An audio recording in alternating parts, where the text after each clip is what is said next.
Собрали комплект из 4 катамаранов.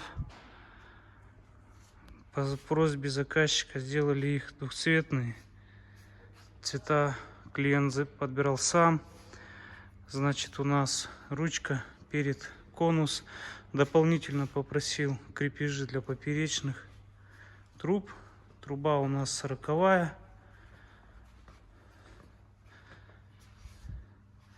И вот там еще кучка